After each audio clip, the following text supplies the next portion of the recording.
Libra, the time has come for you to understand this person. Some things remain unanswered. So if someone were to ask you right now what this Libra person really wants, would you have an answer or just a polite guess? The more time you spend around a Libra, the less you can predict what they're feeling inside. They smile at the right time, agree too quickly, and that's exactly where the problem lies. There are questions about her that have never truly been answered, because answering them always seemed riskier than remaining silent. By the end of this video, something you've never been able to name about her will finally make sense. Have you ever tried to understand a Libra and given up halfway through without even realizing you had given up? It wasn't because they're complicated. It was because they're too good at appearing simple. Everyone repeats the same phrase about Libra. It seeks balance. It sounds beautiful. It even sounds true. But nobody stops to think about something obvious. Nobody is born seeking balance. We seek balance after something has already thrown us off balance first. So before asking what Libra is looking for, perhaps the right question is, what happened to it before it learned to seek it? Notice something simple. When you turn on an old radio and the dial is between two stations, the sound that comes out isn't silence, it's static, a low, constant noise that isn't bothersome enough for you to turn it off, but it's not music either. It just sits there waiting. And it's precisely at that point, neither one station nor the other, that many Librans have decided to live, not by choice, for safety. Because when you're tuned to just one station, everyone knows what kind of music you like. And if everyone knows, everyone can disagree. They can laugh, they can walk away, but when you're stuck between stations, nobody can point the finger at you, because you've never explicitly stated what you really want.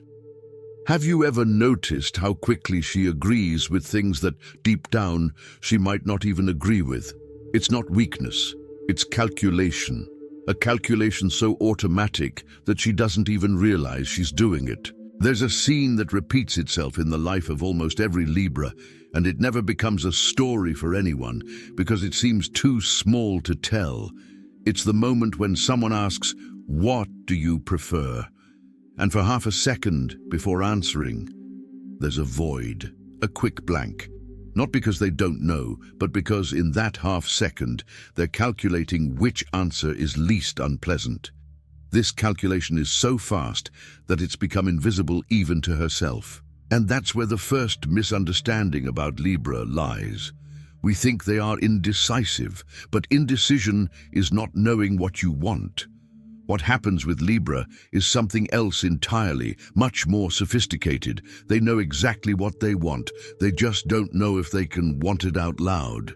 Imagine a building doorman. He smiles at everyone who comes in. He calls them by name, asks how their day was, holds packages, and announces visitors.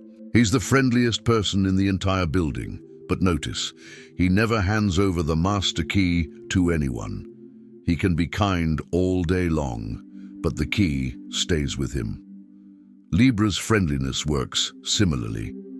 She opens the door, welcomes everyone, and adjusts her tone for each visitor. But the key, the one that unlocks what she truly thinks, almost never leaves her pocket. And the strangest thing is that this isn't coldness. It's the opposite.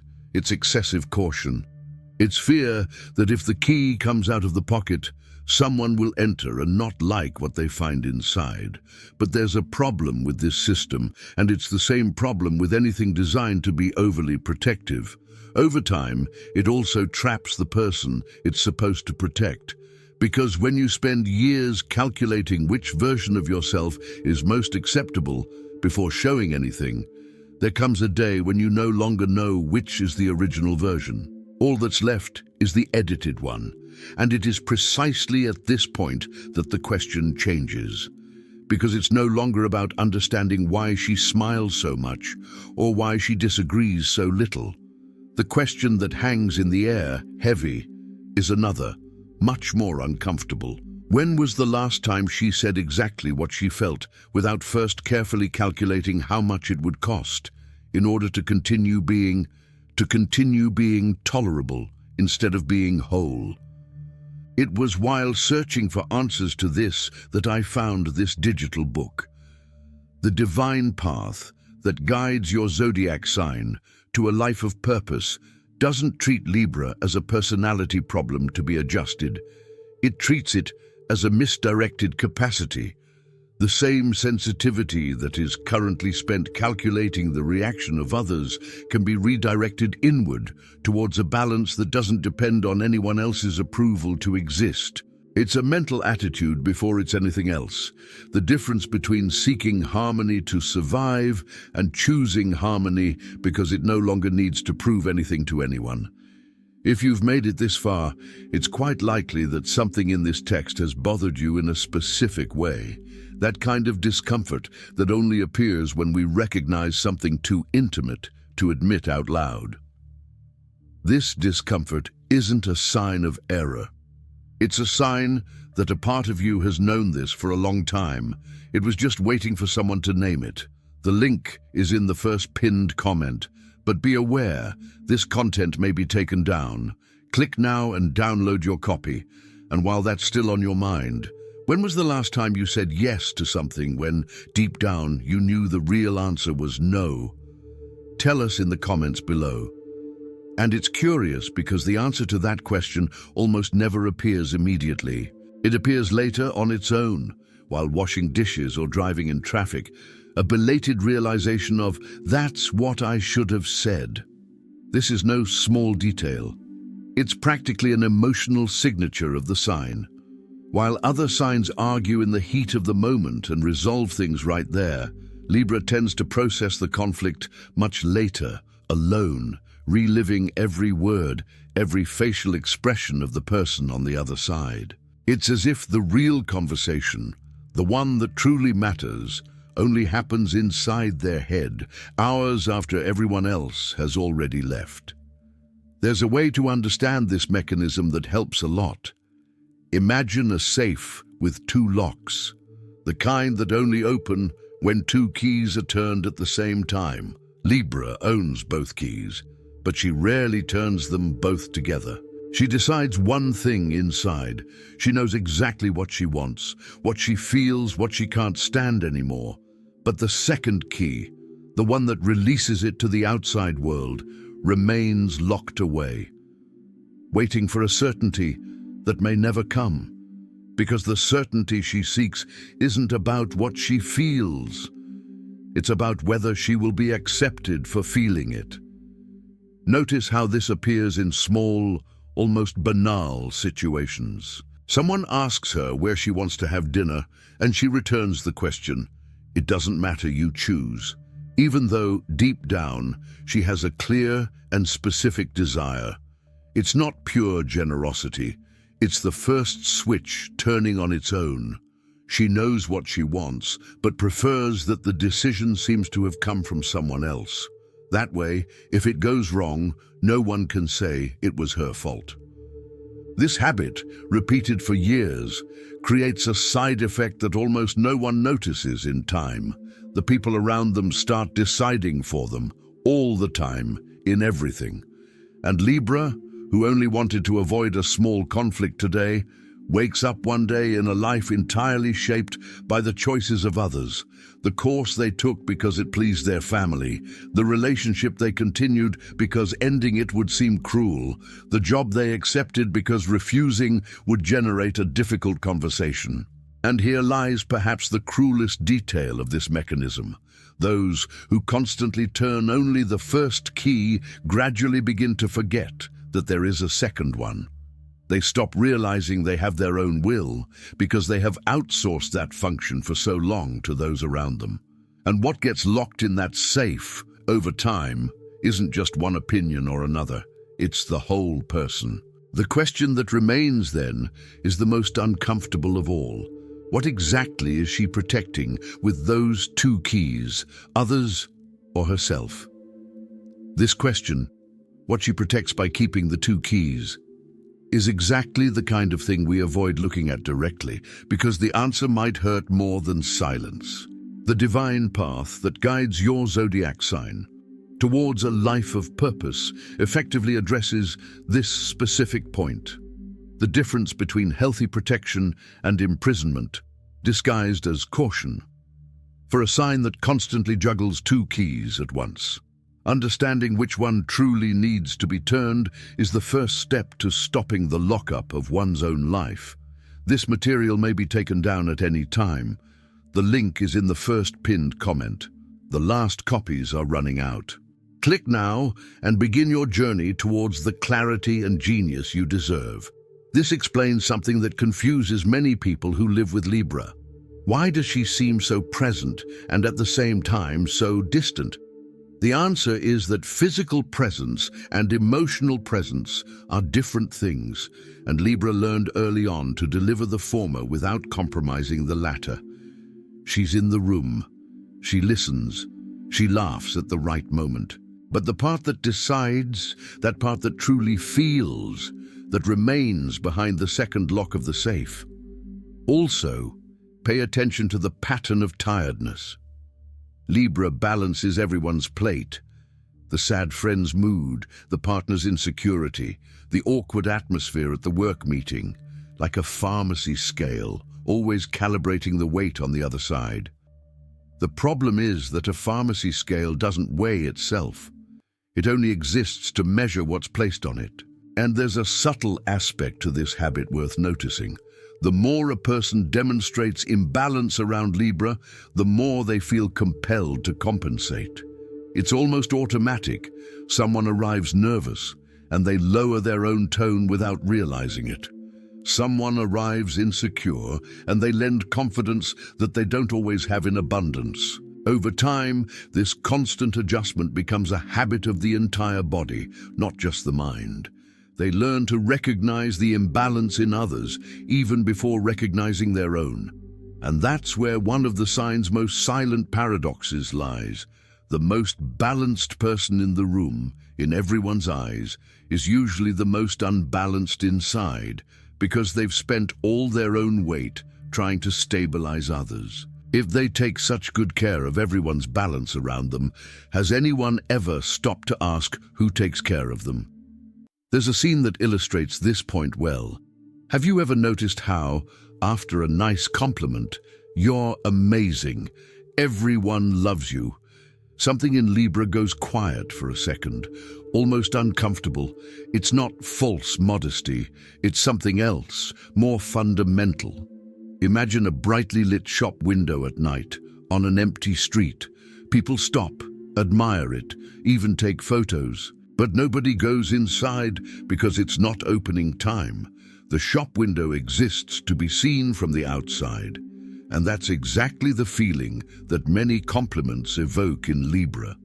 The comfortable yet lonely certainty that they are admiring the window display, not visiting the store.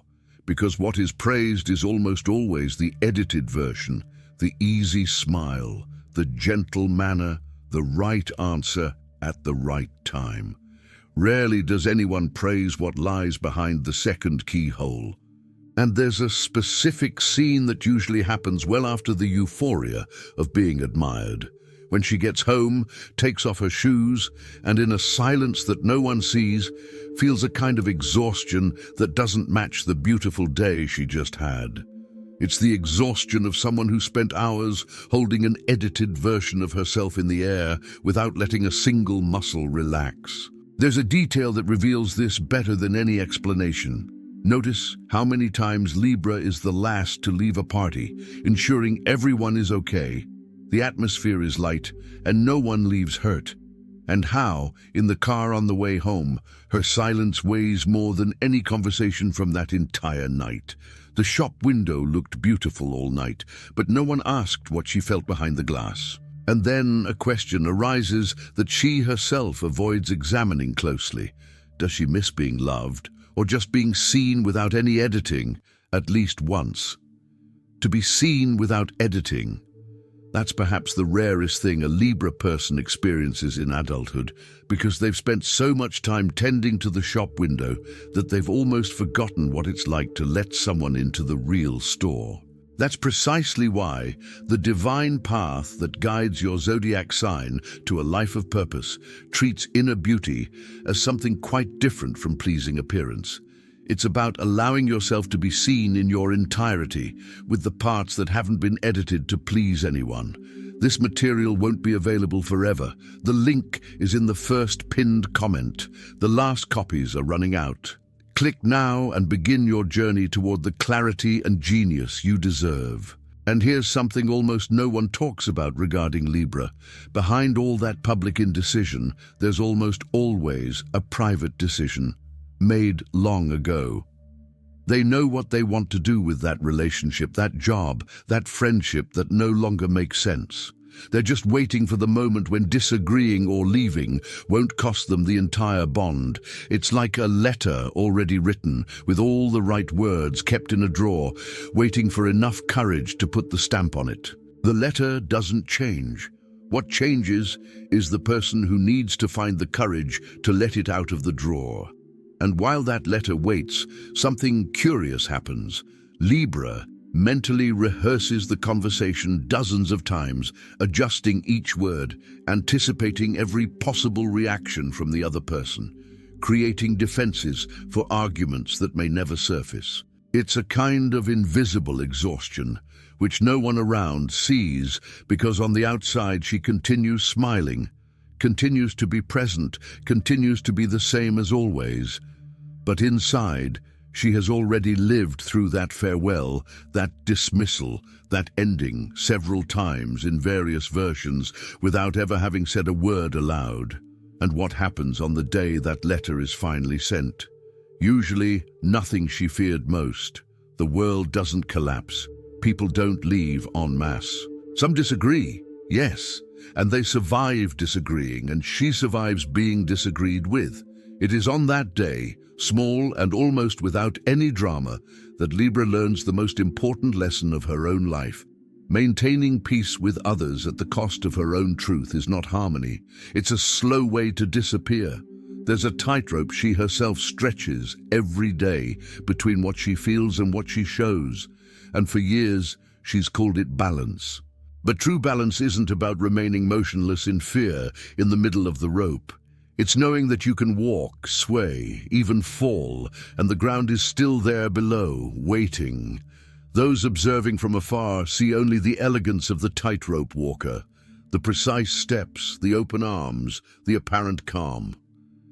No one sees the effort of each tense muscle, trying not to reveal how much it costs. And the most ironic thing is that the tightrope walker himself, after so many years up there, begins to believe that this constant tension is the only possible way to be alive, forgetting that there is ground, that there is descending, that there is simply walking without needing to prove anything to any audience. What happens on the day she deliberately lets go of the rope?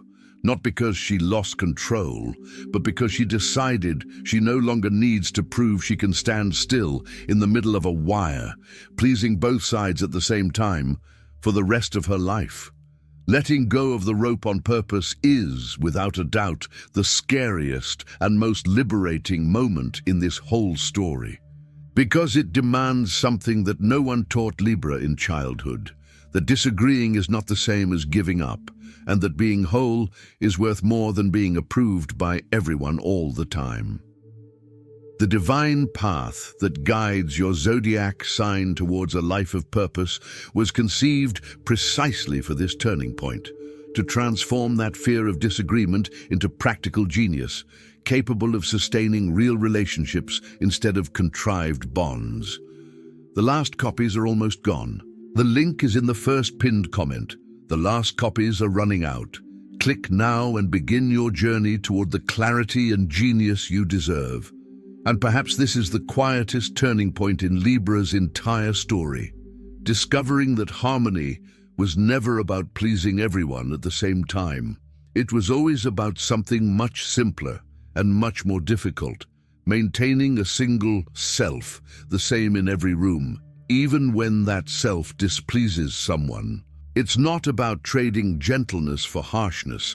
Libra doesn't need to stop being who they are to be whole. They just need to stop editing their own voice before letting it out. And it's curious to realize that the closest people, those who truly matter, were almost never the ones who demanded the edited version. It was Libra who decided alone a long time ago that it was safer to deliver only a part. Ultimately, the demand was always internal, and it's precisely because it's internal that it can also be undone internally, without needing anyone else's authorization. Perhaps the biggest surprise in this whole story is this: the person she tries hardest to please, without realizing it, was never her friend, her partner, her family. It was always an older version of herself, who one day decided that being accepted was worth more than being true to herself. And that version can change its mind at any moment, even now. Because, deep down, all that time flipping the dial between stations was never about indecision. It was about the fear of committing to a sound that might be rejected. And the good news, which almost no one tells you about this sign, is that the day she decides to stop flipping isn't the day she loses the lightness she's always had.